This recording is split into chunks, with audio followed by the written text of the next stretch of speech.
എന്നെ ഇങ്ങനെ ഒതുക്കി കളഞ്ഞതിൽ വളരെ സങ്കടമുണ്ട്. ഞാനൊരു ജെൻസി മദർ ആയതുകൊണ്ട് എനിക്ക് അങ്ങനെ ക്ലെയിം ചെയ്യാനാണ് കുറച്ചുകൂടി ഇഷ്ടം. ജെൻസി മദറാണ്. നമസ്കാരം. വളരെയധികം സന്തോഷം ഇത്രയും എന്താ പറയുക എക്സ്പീരിയൻസ്ഡ് ആയിട്ടുള്ള ആൾക്കാരുടെ മുമ്പിൽ എൻ്റെ ചെറിയൊരു എക്സ്പീരിയൻസ് ഷെയർ ചെയ്യാൻ പറ്റുന്നതിൽ. I am Aishwarya Nandilath, director of Gopu Nandilath G-Mart.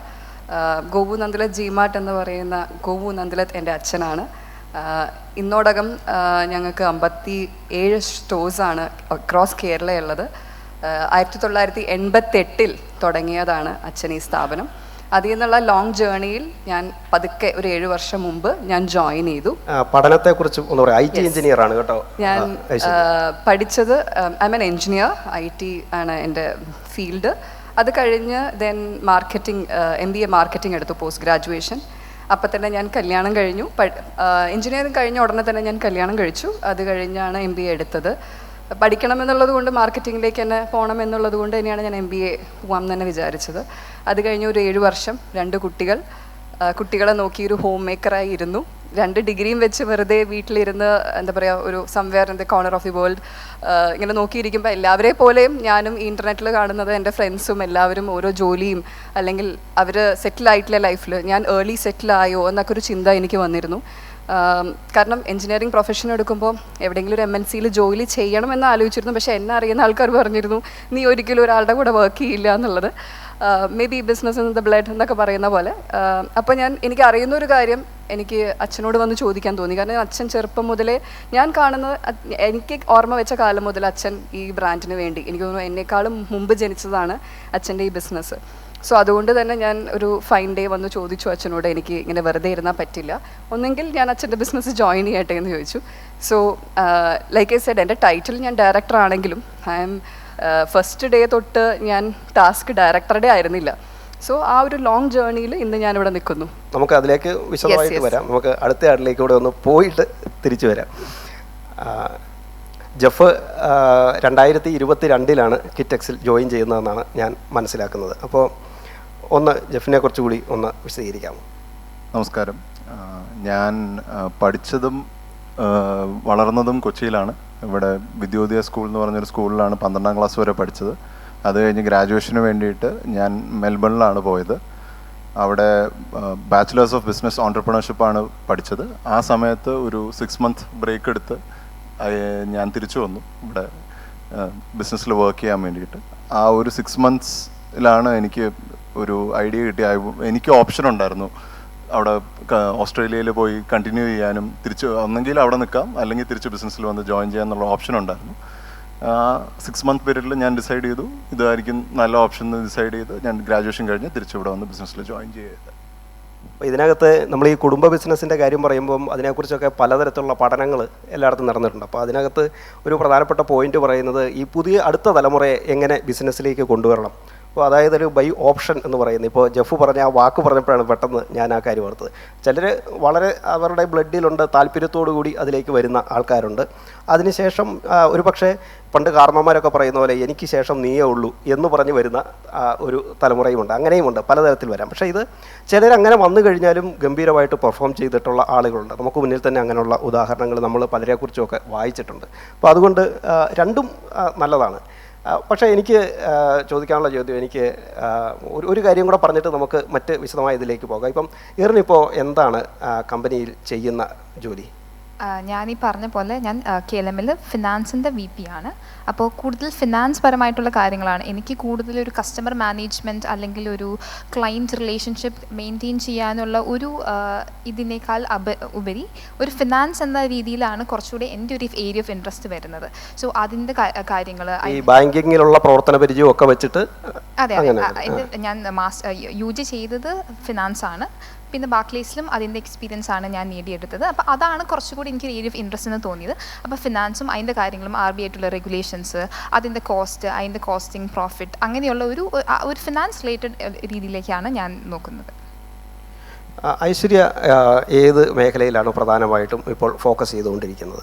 I M into digital marketing തന്നെ. ഡിജിറ്റൽ മാർക്കറ്റിംഗ് ഇപ്പോൾ ഒരു തരംഗമായതുകൊണ്ട് അതും ആൻഡ് ഓൾസോ അതിനകത്ത് എനിക്കൊരു ചോദ്യമുണ്ട്. കാരണം നമ്മളിപ്പോൾ പ്രധാനമായിട്ടും വലിയ ബ്രാൻഡുകൾ ഈ ഓൺലൈൻ മാർക്കറ്റിങ്ങിൻ്റെ കാര്യത്തിൽ, ഓൺലൈൻ സെയിലിൻ്റെ കാര്യത്തിലൊക്കെ ഉണ്ട്. ഒരുപാട് ബ്രാൻഡുകൾ, ഇപ്പോൾ ആമസോൺ, ഫ്ലിപ്കാർട്ട് എന്നൊക്കെ പറഞ്ഞാൽ അവിടെയൊക്കെ ഈ പറയുന്ന ഗാഡ്ജറ്റ്സും മറ്റ് കാര്യങ്ങളൊക്കെ ഒരുപാട് സെയിൽ ചെയ്ത് പോകുന്നുണ്ട്. അപ്പോൾ അതിനിടയ്ക്ക് നമുക്ക് ഫിസിക്കൽ സ്റ്റോർസ് ഉള്ള ആളുകളാണ്. അപ്പോൾ അതിൽ എങ്ങനെ ഇവരുമായിട്ട് കോമ്പീറ്റ് ചെയ്യുന്നു, അവരെ നേരിടുന്നതിന് നന്ദിലത്ത് ഗ്രൂപ്പിനെ സജ്ജമാക്കുന്നതിന് വേണ്ടിയാണോ ഐശ്വര്യ ഈ ശ്രമങ്ങളിലേക്ക് ഇറങ്ങിയത്? സത്യം പറഞ്ഞു കഴിഞ്ഞാൽ കോവിഡാണ് അതിനൊരു കാരണമായത്. അതിനു മുമ്പ് നമുക്ക് വെബ്സൈറ്റും കാര്യങ്ങളൊക്കെ ഉണ്ടായിരുന്നെങ്കിലും ആ ഒരു സമയത്ത് നമ്മൾ ആരും ഓൺലൈനിനെ കൂടുതൽ ഡിപ്പെൻഡ് ചെയ്തിരുന്നില്ല. നമ്മളെല്ലാവരും ഒരിക്കലും പ്രതീക്ഷിച്ചിരുന്നില്ല നമുക്ക് പച്ചക്കറി അല്ലെങ്കിൽ വെജിറ്റബിൾസ് അല്ലെങ്കിൽ നമ്മുടെ ഡേ ടു ഡേ നീഡ്സിന് വേണ്ടി നമ്മൾ ഓൺലൈൻ ഡിപ്പെൻഡ് ചെയ്യുമെന്നുള്ളത്. സോ ആ സാഹചര്യം വന്നപ്പോൾ ഓൺലൈൻ ഞങ്ങൾ ഒരുപാട് ഹെൽപ്പ് ചെയ്തിട്ടുണ്ട്. That's when I realise A potential. കാരണം ഒരു 2011 ഞാൻ MBA പഠിക്കുന്ന സമയത്ത്, അന്ന് ബാംഗ്ലൂരായിരുന്നു ഞാൻ പഠിച്ചിരുന്നത്. ആ സമയത്ത് ഞാൻ ആലോചിച്ചിട്ടുണ്ട് അവിടെ ആമസോണിൻ്റെ ഒരു, ഇപ്പോഴും ഓർക്കുന്നു, ഞാൻ ക്യാമ്പസിൽ എൻ്റെ ഫ്രണ്ടിന് ആമസോണിൻ്റെ ഒരു കൊറിയർ വരുമ്പോൾ ഞാൻ ആലോചിച്ചിട്ടുണ്ട് എന്നായിരിക്കും ഇത് എൻ്റെ നാട്ടിലേക്ക് ആൾക്കാർ ഇത്രയും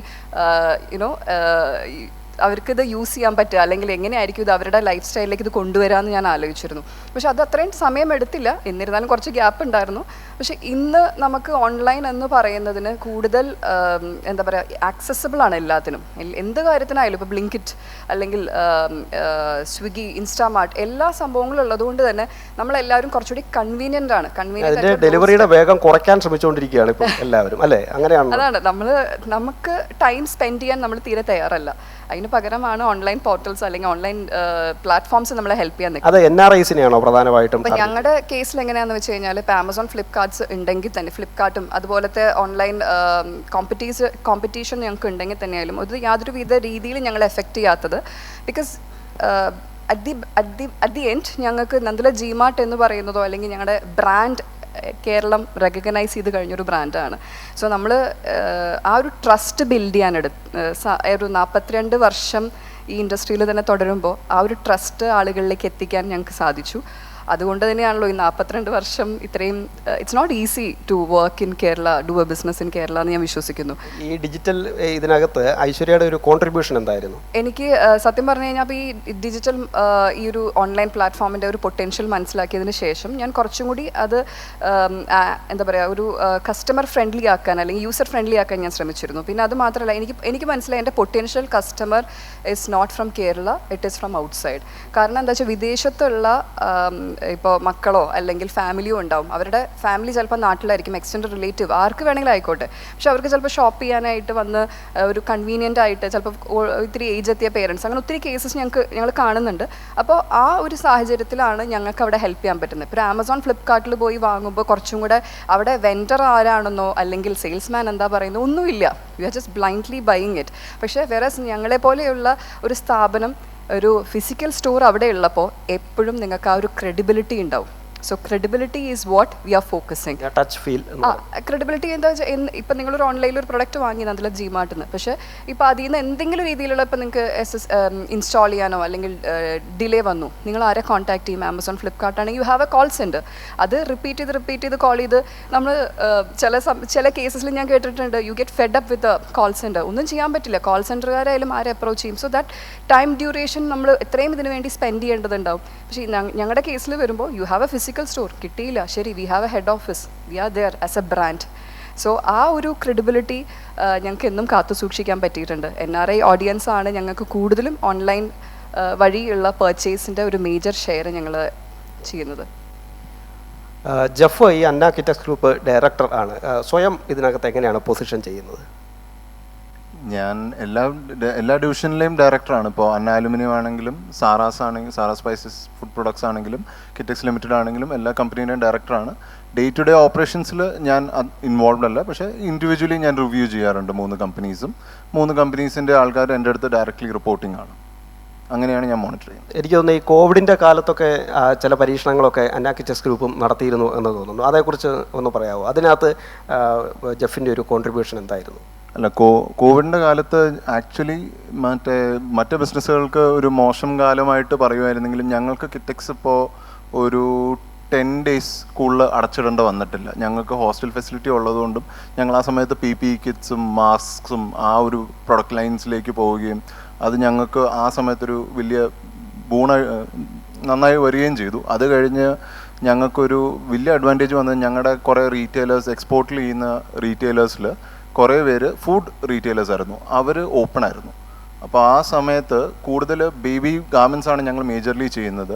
അപ്പം ഞങ്ങളുടെ ഫുഡ് റീറ്റെയിലേഴ്സിന് ബേബി ഗാർമെൻറ്റ്സ് അവിടെ വിൽക്കുന്നവർക്ക് ഇത് ആവശ്യമുണ്ടായിരുന്നു. അപ്പോൾ അതും കൂടെ ഞങ്ങൾക്ക് ആ സമയത്ത് സപ്ലൈ ചെയ്യാൻ പറ്റി. അപ്പോൾ ഞങ്ങൾ ലോകത്തിൽ തന്നെ ഇത് സപ്ലൈ ചെയ്യാൻ പറ്റുന്ന വളരെ കുറച്ച് പേരിൽ ഒരാളായി മാറി. അപ്പോൾ ഞങ്ങൾക്കത് ഒരു വലിയ അഡ്വാൻറ്റേജ് തന്നു. അങ്ങനെ ഒരു കസ്റ്റമർ ബേസ് ഞങ്ങൾക്ക് ഉണ്ടാക്കിയെടുക്കാനും പറ്റി. ജെഫ് വരുന്നതിന് മുമ്പല്ലായിരുന്നോ സ്കൂപ്പിയുടെ ലിസ്റ്റ് ചെയ്യുന്നത്? അതെ. അത് എങ്ങനെയായിരുന്നു വന്നത്? ഒരു കുന്നംകുളത്തുള്ള ഒരു പ്രിൻറ്റിംഗ് കമ്പനിയെ നിങ്ങൾ ഏറ്റെടുത്തുകൊണ്ടല്ലായിരുന്നു? അതേക്കുറിച്ചൊന്ന് പറയാമോ? അത് കുന്നംകുളത്തെ ഒരു കമ്പനിയാണ് വിക്ടറി പേപ്പർ ആൻഡ് ബോർഡ്സ്. അത് ഞങ്ങൾ അക്വയർ ചെയ്യുകയാണ് ചെയ്തത് 2018. ഞാൻ വരുന്നതിന് മുമ്പായിട്ടാണ് അക്വയർ ചെയ്തത്. അത് കഴിഞ്ഞ് അത് അക്വയർ ചെയ്ത് കഴിഞ്ഞ് ഞങ്ങൾ അഡീഷണലി തമിഴ്നാട്ടിൽ കരൂർ ഒരു ഫാക്ടറി ഞങ്ങൾ മേടിച്ചു. അത് ഗാർമെൻറ്റ് എക്സ്പോർട്സിന് വേണ്ടിയിട്ട്, എക്സ്ക്ലൂസീവ്ലി യൂറോപ്പിലേക്കുള്ള എക്സ്പോർട്സിന് വേണ്ടിയിട്ട് മാത്രമായിട്ട് അത് അഡീഷണലി കൊടുത്ത് ആ യൂണിറ്റ് സെറ്റപ്പ് ചെയ്ത് അവിടുത്തെ കംപ്ലയൻസും അവിടുത്തെ ഇത് US സ്റ്റാൻഡേർഡ്സിലായിരുന്നു. അത് യൂറോപ്യൻ കംപ്ലയൻസിലേക്ക് മാറ്റി സെറ്റപ്പ് ചെയ്തെടുത്ത് ഞാൻ അവിടെ ഒരു 1-2 വർഷം അവിടെ ഇരുന്ന് സെറ്റപ്പ് ചെയ്തെടുത്തതാണ് ആ ഫാക്ടറി. ഇപ്പോൾ അത് നന്നായി പോകുന്നുണ്ട്. ഒരു കാര്യം അതിനിടയ്ക്ക് പറയാൻ മറന്നു പോകുന്നു.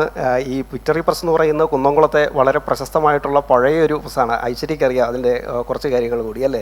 എനിക്ക് തോന്നുന്നു ഒരു കാലത്ത് കേരളത്തിൽ ഈ KSRTC ബസ് ടിക്കറ്റുകൾ മുഴുവൻ പ്രിന്റ് ചെയ്തുകൊണ്ടിരുന്നത് ഈ പ്രസ്സായിരുന്നു അല്ലേ? അല്ലേ, വളരെ പ്രശസ്തമാണ്. എനിക്ക് ഏറിനോട് മറ്റൊരു പ്രധാനപ്പെട്ട കാര്യം ചോദിക്കാനുള്ളത്, എങ്ങനെയാണ് ഈ കമ്പനിയിൽ ഇപ്പം ഇതിനകത്ത് ഈ 3 പേരിൽ ഏറ്റവും കുറച്ച് എക്സ്പീരിയൻസ് വർക്ക് ചെയ്യുന്ന ഫേമിൽ ഉള്ളത് ഏറിനാണ്. കാരണം 1 വർഷം ആയിട്ടുള്ളൂ വന്നിട്ട്. ഈ 1 വർഷത്തിനിടയ്ക്ക് എന്താണ് പഠിച്ചത്? ഈ ഒരു കുടുംബ ബിസിനസ്സിലേക്ക് വരുന്നതിൻ്റെ പ്ലസും മൈനസും എന്താണ് എന്നൊന്ന് പറയാമോ? ഒരു ഫാമിലി ബിസിനസ്സിലേക്ക് കയറുമ്പോൾ ആദ്യം തന്നെ ഞാൻ മനസ്സിൽ വെച്ചിരുന്ന ഒരു കാര്യം, ഞാൻ ചെയർമാൻ്റെ മകളായതുകൊണ്ട് ഈ ബിസിനസ്സിലേക്ക് വരണം എന്ന് എനിക്ക് താല്പര്യമുണ്ടായിരുന്നില്ല. അൺലെസ് ആൻഡ് അൺടിൽ ഞാൻ പ്രൂവ് ചെയ്യാണ് I am confident that I am having the skills and I am having the abilities, ആ ഒരു ലെവൽ എത്തുന്നതിന് ശേഷം മാത്രം ബിസിനസ്സിലേക്ക് കടക്കണം എന്ന് മനസ്സിൽ ആദ്യമേ വിചാരിച്ചിരുന്ന ഒരാളാണ് ഞാൻ. ആൻഡ് അതുകൊണ്ടാണ് ഞാൻ ആദ്യമേ പറഞ്ഞത് I am trying to understand what exactly the market is. ആദ്യം തന്നെ വന്ന് my father is a chairman, I am the next chairman എന്ന് പറഞ്ഞത് വിഡ്ഢിത്തരമായിപ്പോൾ. അപ്പോൾ ആദ്യം തന്നെ വന്ന് ബ്രാഞ്ച് ലെവലിലുള്ള ആക്ടിവിറ്റി അണ്ടർസ്റ്റാൻഡ് ചെയ്ത്, കോർപ്പറേറ്റ് ഓഫീസിൽ പോയിരുന്ന അധികം മനസ്സിലാവത്തില്ല. സോ ബ്രാഞ്ച് ലെവലിൽ വരുമ്പോഴാണ് നമുക്ക് കസ്റ്റമേഴ്സായിട്ട് ഇൻട്രാക്ട് ചെയ്യാൻ പറ്റുള്ളൂ. അവർ നമ്മുടെ ബ്രാഞ്ചിലേക്ക് വരുമ്പോൾ അവരുടെ ആവശ്യങ്ങൾ എന്താണ്, അവിടെ എന്തൊക്കെയാണ് ലൂപ്പ് ഹോൾസ്, അവിടെ കസ്റ്റമറിനെ നമുക്ക് സാറ്റിസ്ഫൈ ചെയ്യാത്ത ഘടകങ്ങൾ എന്താണ് എന്ന് ആദ്യം പഠിച്ചിട്ട് അതിന് ശേഷം നമുക്ക് ബാക്കി കാര്യങ്ങൾക്ക് ഒരു കൺസോൾട്ടേറ്റഡ് ആയിട്ടുള്ളൊരു ഫിഗറിലേക്ക് പോകുന്നതായിരിക്കും എനിക്ക് ഹെൽപ്ഫുൾ ആയിട്ട് തോന്നിയത്. സോ ഫസ്റ്റ് മന്ത് ഞാൻ ആക്ച്വലി ഒരു ബ്രാഞ്ചിൽ പോയിരുന്ന് അവിടുത്തെ കാര്യങ്ങൾ കുറച്ചുകൂടെ മനസ്സിലാക്കുകയും എന്താണ് കസ്റ്റമേഴ്സ് ഇവിടെ വന്നിട്ട് അവരുദ്ദേശിക്കുന്നത് എന്താണ്, അതിൽ എത്രത്തോളം നമുക്ക് സാറ്റിസ്ഫൈ ചെയ്യാൻ പറ്റിയിട്ടുണ്ട്, നമ്മുടെ സ്റ്റാഫ് എങ്ങനെയാണ് അവരുടെ ബിഹേവ് ചെയ്യുന്നത് എന്ന റൂട്ട് ലെവലിൽ എന്ന മാർക്കറ്റ് അണ്ടർസ്റ്റാൻഡ് ചെയ്യാനാണ് ആദ്യം ഞാൻ നോക്കിയിട്ടുള്ളത്. പിന്നെ സബ്സിക്വൻ്റ്ലി ആണ് നമുക്കൊരു കൺസോൾട്ടേറ്റഡ് ഫിഗർ അതിൻ്റെ ഒരു ഡേറ്റ അനലൈസ് ചെയ്യുന്നത്. അതൊരു സബ്സിക്വൻ്റ് ആയിട്ടുള്ളൊരു കാര്യമായിട്ടാണ് ഞാൻ ചെയ്തത്. ഇതിൻ്റെ കമ്പനിയുടെ മുന്നോട്ടുള്ള പോക്കിനെ കുറിച്ചൊക്കെ എന്തെങ്കിലും ചിന്ത ഇപ്പോഴുണ്ടോ, അതോ കുറച്ചുകൂടെ കഴിയട്ടെ എന്നൊരു നിലയിലാണോ ആലോചിക്കുന്നത് ഇതിനെക്കുറിച്ച്, അതോ ഒരു വിഷൻ രൂപപ്പെടുത്താൻ ശ്രമിക്കുന്നുണ്ടോ ഇതിനിടയിൽ? ഇപ്പോൾ ചിന്തിക്കുമ്പോൾ എനിക്ക് തോന്നുന്നു ഏറ്റവും ഫോക്കസ് കൊടുക്കേണ്ട ഒരു ഡിജിറ്റൽ ട്രാൻസ്ഫോർമേഷനാണ്. ഇത് ഡിജിറ്റൽ എറയാണ്. ടെക്നോളജി മാറ്റി വെച്ചിട്ട് ഒരു ബിസിനസ്സും ഒരു ഗ്രോത്തും ഇല്ല. നമ്മളിപ്പോൾ വലിയ കോമ്പറ്റീഷനുള്ള മേഖലയാണ് ഇത്.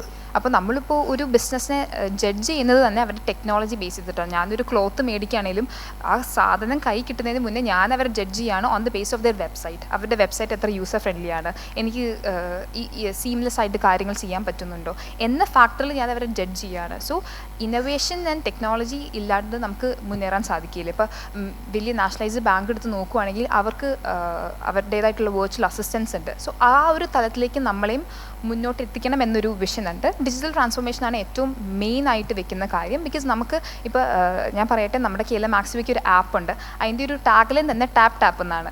കാരണം ഇനി വരുന്ന കാലത്ത് ടാപ്പിലൂടെ എല്ലാം നടക്കണം. അതാണ് അതിൻ്റെ ഒരു ബേസിസ്. അതായത് നമുക്കൊരു 3-4 ടാപ്പിനുള്ളിൽ നമുക്കൊരു ലോൺ കിട്ടുക, അല്ലെങ്കിൽ നമ്മുടെ ആവശ്യങ്ങൾ നിറവേറ്റുന്നതിലേക്ക് കാര്യങ്ങൾ എത്തുകയാണ്. സോ അതിനോട് ചേർന്ന് നമുക്ക് വേണം പോരാൻ.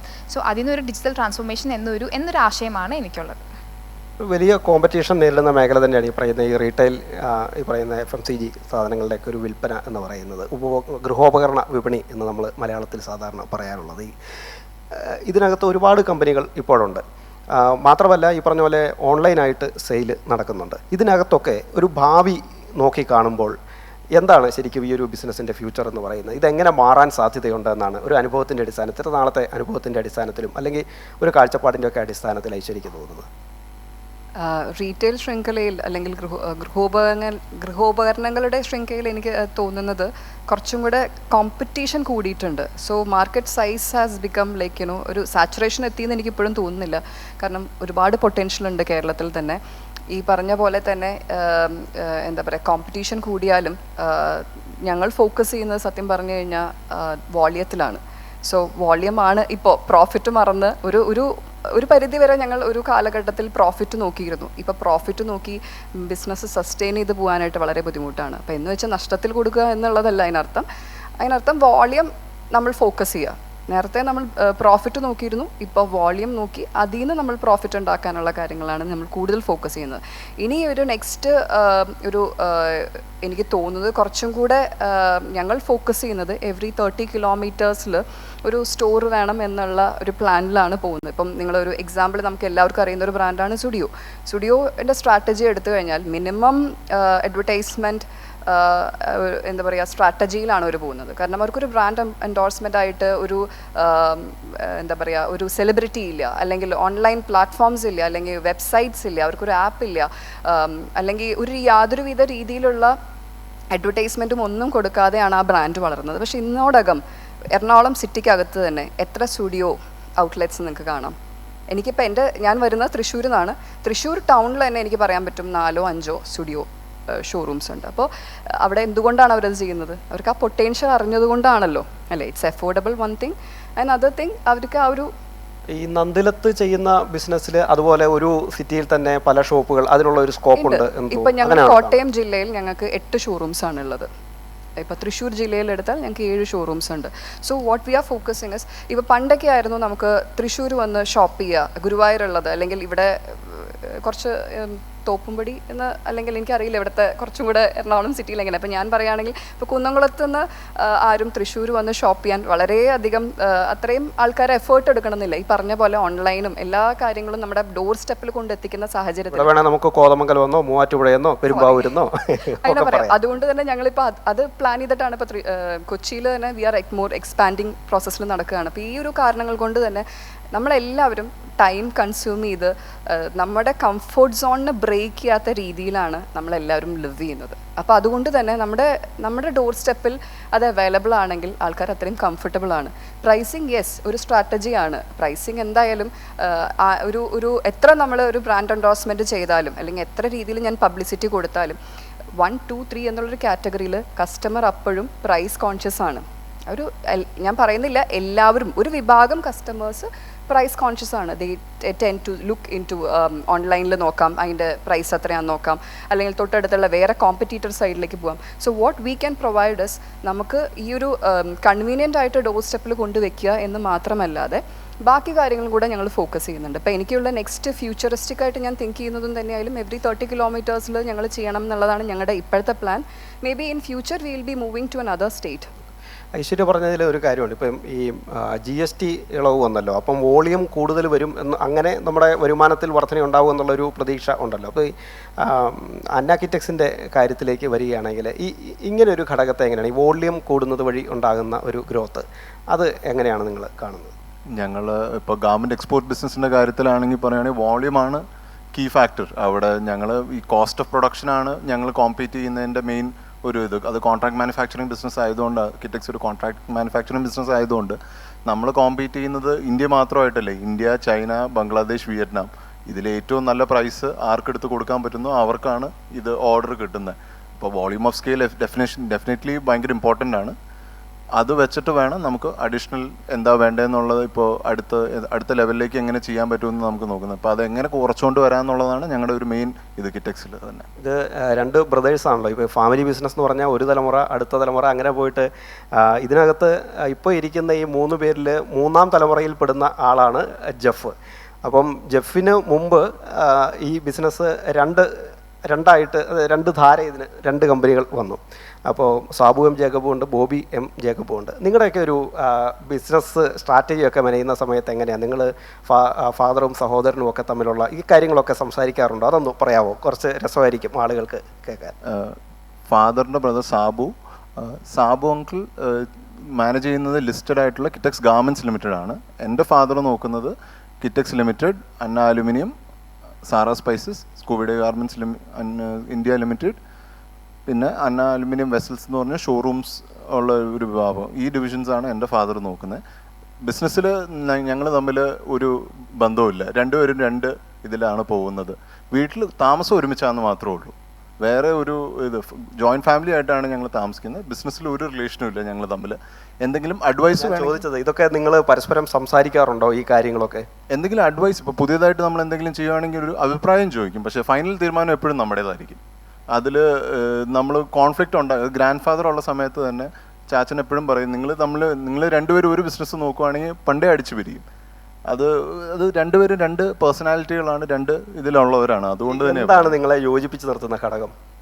ബിസിനസ് ഒരുമിച്ച് നോക്കുന്നില്ല എന്നുള്ളതാണ് തന്നെയാണ് എൻ്റെ നോട്ടത്തിൽ യോജിപ്പിച്ച് നിൽക്കുന്ന ഘടകം.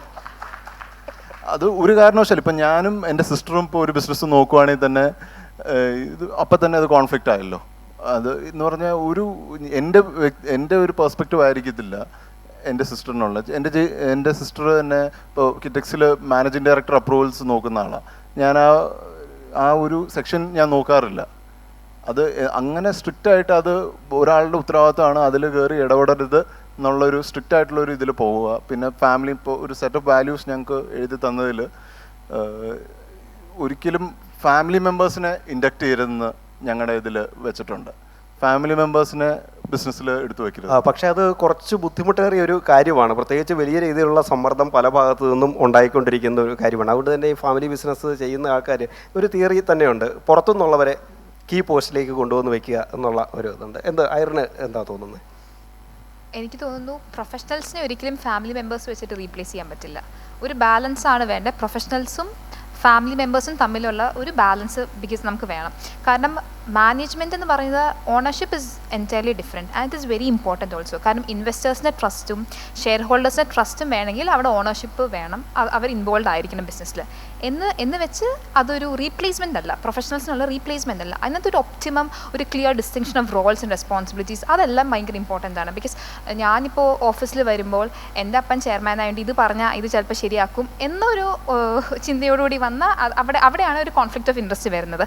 അവിടെ ക്ലിയർ ഡിസ്റ്റിങ്ഷൻ ഉണ്ടായിരിക്കണം. Office is entirely different from family. അവിടെ പ്രൊഫഷണൽസ് ഉണ്ട്, ഫാമിലി ഉണ്ട്, എല്ലാം ഉണ്ട്. So there should be A balance between the professionals and family. ഈ കാര്യത്തിൽ ഐശ്വര്യയുടെ ഒരു അനുഭവം എന്താണ്?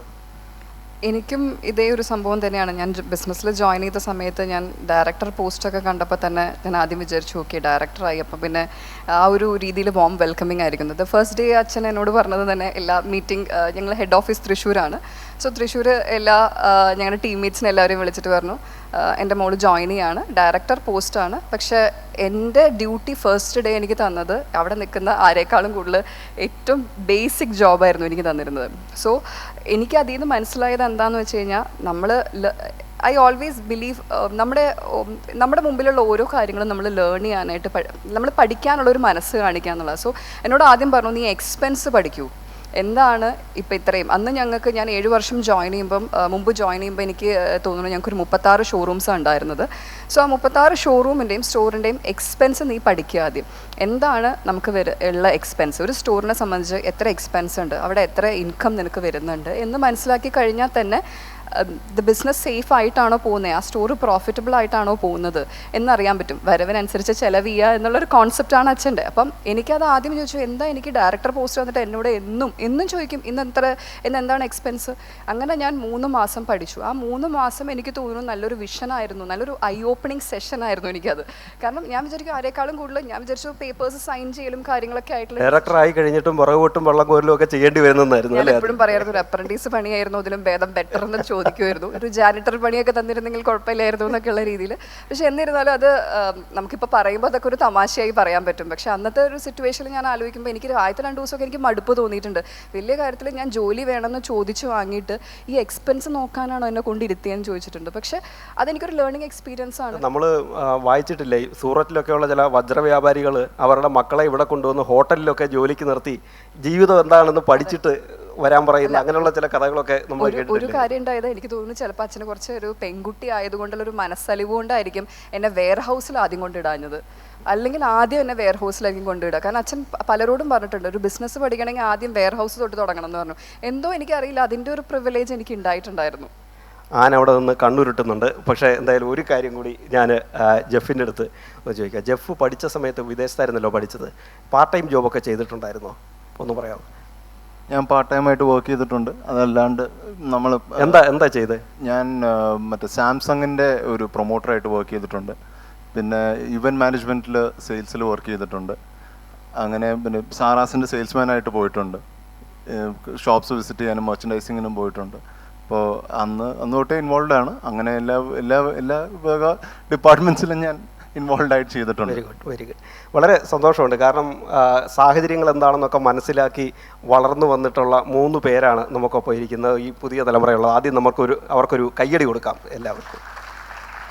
ഇനി ചെറിയ കുറച്ച് ചോദ്യങ്ങൾ ചോദിക്കാം. 1-2 ചോദ്യങ്ങൾക്കുള്ള അവസരമുണ്ട്. Please. Hello. Yeah, this is Dr. Gopalakrishnan, CEO of Cybertus Risk Advisory. I have a very small question. See, ആരോടാണെന്നും കൂടി ഒന്ന് പറഞ്ഞു. ആർക്ക് വേണമെങ്കിൽ ആൻസർ ചെയ്യാം.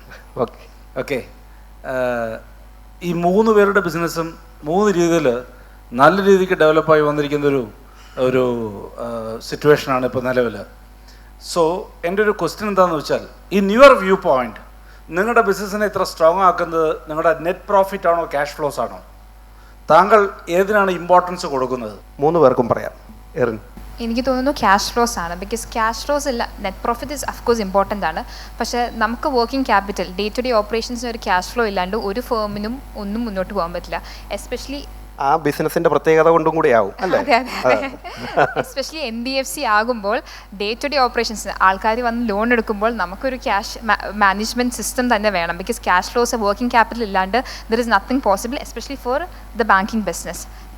So I stick on to the same answer. Cash flow തന്നെയാണ്. ബിക്കോസ് ഞങ്ങളുടെ ഇപ്പോഴത്തെ ഒരു situation അനുസരിച്ച്, ഇപ്പോഴത്തെ ഒരു ട്രെൻഡ് അനുസരിച്ച് we basically focus on the volume. So അവിടെ പ്രോഫിറ്റ് നോക്കിയിരുന്ന് എനിക്ക് കൂടുതലും ഉണ്ടാക്കാൻ പറ്റുമെന്ന് എനിക്ക് തോന്നുന്നില്ല. So cash flow definitely. ഞാനും ക്യാഷ് ഫ്ലോയുടെ ആളാണ്. ക്യാഷ് ഫ്ലോ തന്നെയാണ് ഞാനും പറയുന്നത്. നെറ്റ് പ്രോഫിറ്റ് ഇപ്പോൾ ഞാൻ റീസെൻ്റ്ലി ഒരു ബാലൻസ് ഷീറ്റ് ബാലൻസ് ഷീറ്റും ഫിനാൻഷ്യൽ സ്റ്റേറ്റ്മെൻറ്റ്സ് റിവ്യൂ ചെയ്തപ്പോൾ കമ്പനിയുടെ turn over 1000 something crores, profitability 250 crores, net profitability 250 crores, receivables കിടക്കുന്നത് 350 crores ആയിരുന്നു. അത് കണ്ടപ്പോൾ തന്നെ ക്യാഷ് ഫ്ലോയുടെ ആളായിട്ട് എനിക്ക് തോന്നി. അത് കണ്ടോടെ ആ ബിസിനസ് അക്വയർ ചെയ്യാൻ വേണ്ടിയിട്ടായിരുന്നു ഞാൻ എൻ്റെ അടുത്ത് വന്നത്. അപ്പോൾ അത് കണ്ടോടെ ഞങ്ങൾ ആ ഡീലിൽ നിന്ന് പിന്മാറുകയാണ് ചെയ്തത്. ഒരു ചോദ്യം കൂടി. ഹലോ. ചോദ്യം 3 പേരോടും കൂടിയാണ്. ഇപ്പം നിങ്ങൾ 3 പേരും വന്നത് സ്പോർട്സിലെ ഒരു മെറ്റഫർ ഉപയോഗിക്കുകയാണെങ്കിൽ വൈൽഡ് എൻട്രി ഫാമിലി ബിസിനസ്സും അൺലിമിറ്റഡ് കമ്പനി ആയതുകൊണ്ട് അത് നോർമലി ആരും ചോദ്യം ചെയ്യില്ല. ലിസ്റ്റഡ് കമ്പനിയാണെങ്കിൽ ചിലപ്പോൾ ആരെങ്കിലും ചോദ്യം ചെയ്യാം. അപ്പം അവിടെ അച്ഛൻ്റെ കൂടെ വർഷങ്ങളോളം വർക്ക് ചെയ്തും സ്ഥാപനം ഇത്രയും നിലയിലാക്കിയ ധാരാളം പേരുണ്ടാവും. പ്രൊഫഷണൽ ആൾക്കാരുണ്ടാവും, പ്രൊഫഷണൽ അല്ലാത്ത ആൾക്കാരുണ്ടാവും. അവരെയൊക്കെ അഭിമുഖീകരിക്കുമ്പോൾ you will have a concern, anxiety, fear ഉണ്ടാവാൻ സാധ്യതയുണ്ട്. How you deal with them. അവരുടെ റെസ്പെക്റ്റും അക്സെപ്റ്റൻസ് നമ്മൾ മേടിച്ചെടുക്കണം. അത് നമുക്ക് ഫോഴ്സ്ഫുള്ളി അത് അച്ഛൻ്റെ ഇതുകൊണ്ട് മാത്രം. വ്യക്തമാണ്. ഇത് സ്ഥിരം സെക്കൻഡ് ജനറേഷൻ ബിസിനസ്സിലുള്ള ആൾക്കാർ ഫേസ് ചെയ്യുന്ന ഒരു കാര്യമാണ്. എനിക്ക് എപ്പോഴും തോന്നാറുള്ളത് patience is the key sir. കാരണം അത്രയും ക്ഷമ വേണമെന്ന് എനിക്ക് തോന്നാറുണ്ട്. കാരണം ടെക്നോളജിയെ പറ്റിയോ അല്ലെങ്കിൽ ഡേറ്റ ഡ്രിവൺ ആയിട്ടുള്ള കാര്യങ്ങളോ നമ്മൾ സംസാരിക്കുമ്പോൾ ചിലപ്പോൾ ഇതൊന്നും ഇല്ലാതെ വളർന്നു വന്ന ഒരു ബ്രാൻഡിൻ്റെ കൂടെ വളർന്നു വന്ന ഒത്തിരി പേർക്ക് അത് അഡാപ്റ്റ് ചെയ്യാൻ വളരെ ബുദ്ധിമുട്ടുണ്ടാവും. പക്ഷേ നമ്മളതൊരു പ്രൂഫായി, നമ്മളതിൻ്റെ മുമ്പിൽ എവിഡൻസായി നമ്മൾ പറയുമ്പോൾ സ്ലോലി ദെയിൽ അവരുടെ ആ ഒരു എന്താ പറയുക, ഒരു ഫേം ആയിട്ടുള്ള ഒരു ഇതിൽ നിന്ന് അവർ പയ്യെ മാറും. ഇപ്പം എനിക്കുണ്ടായ എക്സ്പീരിയൻസ് അതായിരുന്നു. എൻ്റെ അച്ഛൻ ഈ ഒരു ബിസിനസ് സ്റ്റാർട്ട് ചെയ്ത സമയത്ത് ഇതൊന്നുമില്ലാതെ എനിക്കത് തോന്നുന്നു അന്ന് മലയാള മനോരമ മേജർ കോൺട്രിബ്യൂഷൻ ഉണ്ട് അതിനകത്ത്. പേപ്പർ ആഡ്സ് ചെയ്തിട്ട് ഒത്തിരി സപ്പോർട്ട് ചെയ്തിട്ടുള്ളൊരു ഇത് തന്നെയാണ്. അപ്പോൾ ആ ഒരു ഇതിൽ നിന്ന് ഇന്ന് ഡിജിറ്റൽ യുഗത്തിലേക്ക് കടക്കുമ്പോൾ ഒരുപാട് രീതിയിൽ എനിക്ക് അച്ഛനെ എൻ്റെ എംപ്ലോയീസിനെ മാത്രമല്ല, ഓഫീസിലുള്ള സീനിയർ എംപ്ലോയീസിനെ മാത്രമല്ലാതെ എൻ്റെ അച്ഛനെ തന്നെ എനിക്കത് കൺവിൻസ് ചെയ്യാൻ ഒരുപാട് ടൈം എടുത്തിട്ടുണ്ട്. സോ പേഷ്യൻസ് ആണ് ഇതിനെല്ലാത്തിനും വേണ്ടതെന്ന് എനിക്ക് തോന്നുന്നു. എസ്പെഷ്യലി ഇൻ സെക്കൻഡ് ജനറേഷൻ നമ്മൾ ഇതുപോലുള്ള ചാലഞ്ചസ് ഒത്തിരി മീറ്റ് ചെയ്യാറുണ്ട്. ആൻഡ് പേഷ്യൻസ് ഉണ്ടെങ്കിൽ മാത്രമേ അതൊക്കെ ക്രാക്ക് ചെയ്യാൻ പറ്റുള്ളൂ. ഫസ്റ്റ് ജനറേഷനിൽ പൊതുവിൽ ഇതിനു മുമ്പുള്ള തലമുറയുള്ള ആളുകളൊക്കെ മിക്കവാറും ജീവനക്കാരെന്ന് പറഞ്ഞ ഒരു കുടുംബം എന്ന രീതിയിലായിരിക്കും കണ്ടത്. അത് പിന്തുടരാൻ തന്നെയാണോ ആഗ്രഹം? അതെങ്ങനെയാണ് ഇതുമായി ബന്ധപ്പെടുത്തി ഞാൻ ചോദിക്കുന്നത്? ജീവനക്കാർ ഒരു കുടുംബം എന്നതിലപ്പുറം ഒരു വർക്ക് എൻവയോൺമെൻറ്റ് ക്രിയേറ്റ് ചെയ്യുന്നതിൽ കൂടുതൽ ഇമ്പോർട്ടൻസ് കൊടുക്കുന്ന ആളാണ് ഞാൻ. ജീവനക്കാർ there should be a distinction between employees and owners, that has to be there. Gen Z. പക്ഷേ അതിലൊരു വർക്ക് എൻവയോൺമെൻറ്റ് ഒരു ഇമ്പോർട്ടൻസ്, അവർക്ക് ഏറ്റവും ആസ്വദിച്ച് വർക്ക് ചെയ്യാനുള്ള എൻവയോൺമെൻറ്റ് പ്രൊവൈഡ് ചെയ്യുക എന്നതിലാണ് ഇമ്പോർട്ടൻസ് എന്നാണ് ഞാൻ വിശ്വസിക്കുന്നത്. സർ, അത് ഈ ഗൂഗിളിലൊക്കെ കണ്ടിട്ടുണ്ടോ? ഏറ്റവും കൂടുതൽ ഗൂഗിളിൽ ഹാപ്പി എംപ്ലോയീസ് കൂടുതലാണ് ഗൂഗിൾ എടുക്കുമ്പോൾ. കാരണം ഗൂഗിൾ എന്ന് പറയുന്ന ഒരു സ്ഥാപനത്തിൽ ഏറ്റവും കൂടുതൽ ഹാപ്പി എൻവയോൺമെൻറ്റ് അവർ ക്രിയേറ്റ് ചെയ്യുന്നുണ്ട് അവരുടെ എംപ്ലോയീസിന് വേണ്ടി. കാരണം നമ്മൾ അത്രയും ഹാപ്പി ആയാൽ മാത്രമാണ് നമ്മുടെ ഔട്ട്പുട്ടും നമ്മുടെ റിസൾട്ടും അതിനനുസരിച്ച് വരുള്ളൂ എന്നാണ് വിശ്വസിക്കുന്നത്. തന്നെയാണ് സത്യം. ഏറ്റവും ഇമ്പോർട്ടൻ്റ് ആയിട്ടുള്ള ഒരു കാര്യം ഞാൻ തോന്നുന്നത് ചോദ്യം ചോദിക്കാൻ പേടിയുണ്ടാവരുത്. ചോദ്യം ഇപ്പോൾ നമ്മളെപ്പോഴും ഇപ്പോൾ നമ്മൾ പുതിയതായിട്ട് വരുമ്പോൾ നമുക്ക് അറിയില്ലല്ലോ.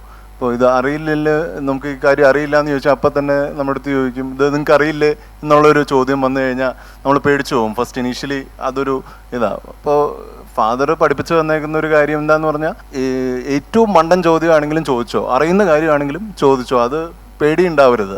അത് ഒരു എക്സാമ്പിളായിട്ട് എന്നെ കൂടെ കൊണ്ടുപോയി എംപ്ലോയീസിൻ്റെ അടുത്ത് അറിയാവുന്ന ചോദ്യം ഏറ്റവും ഒന്നും അറിയാത്ത പോലത്തെ ഒരു എംപ്ലോയിനെ പോലെ ചോദിക്കും, ഫാദർ തന്നെ ചോദിക്കും. അങ്ങനെ ഒരു ഇത് വന്നുമ്പോഴാണ് നമുക്ക് ഇത്ര കോൺഫിഡൻസ് കിട്ടുകയും അവരുടെ അടുത്ത് ചോദിച്ച് മനസ്സിലാക്കാനും നമ്മൾ അവരുടെ കുറേ ഇൻട്രാക്ട് ചെയ്യുമ്പോൾ അവർ നമ്മുടെ കൂടെ തന്നെ നിൽക്കും.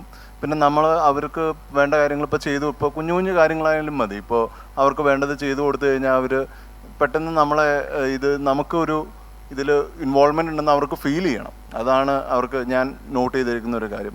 നമ്മളിതിൽ എത്ര കൂടുതൽ ഇൻവോൾവ്മെൻ്റ് ആയിട്ട് ഇവിടെ രാത്രി ഇപ്പോൾ ലേറ്റായിട്ട് ഇപ്പോൾ ഇവർ എക്സ്പോർട്ട് പോകാൻ നേരത്ത് ലേറ്റായിട്ട് നിൽക്കുമ്പോൾ നമ്മൾ പോയി അവിടെ നിൽക്കുക, ഈ കാര്യങ്ങളൊക്കെ ആക്ച്വലി അവർക്ക് സൈക്കോളജിക്കലി ഡിഫറൻസ്. നമ്മുടെ ഒരു സാന്നിധ്യം നിറസാന്നിധ്യമായിരിക്കണം. നമ്മൾ എപ്പോഴും അവരുടെ കൂടെ ഉണ്ടെന്നൊരു തോന്നലുണ്ടായി കഴിഞ്ഞാൽ തന്നെ അവർ നമ്മൾ ആക്സെപ്റ്റ് ചെയ്യും. അത് കഴിഞ്ഞ് നമുക്കിപ്പോൾ എന്തെങ്കിലും നമുക്ക് എതിരഭിപ്രായം ഉണ്ടെങ്കിൽ അവരത് കേൾക്കാൻ റെഡി ആയിരിക്കും അപ്പോൾ തന്നെ. ഓക്കെ, എന്തായാലും ഇനിയും കുറേ ചോദ്യങ്ങൾ ചോദിക്കാറുണ്ട്. ഇനിയും നിങ്ങളുടെ അനുഭവങ്ങൾ ഷെയർ ചെയ്യണം എന്നൊക്കെ ഉണ്ടായിരുന്നു. പക്ഷേ നമ്മുടെ സമയപരിമിതി കാരണം 3 പേർക്കും നന്ദി.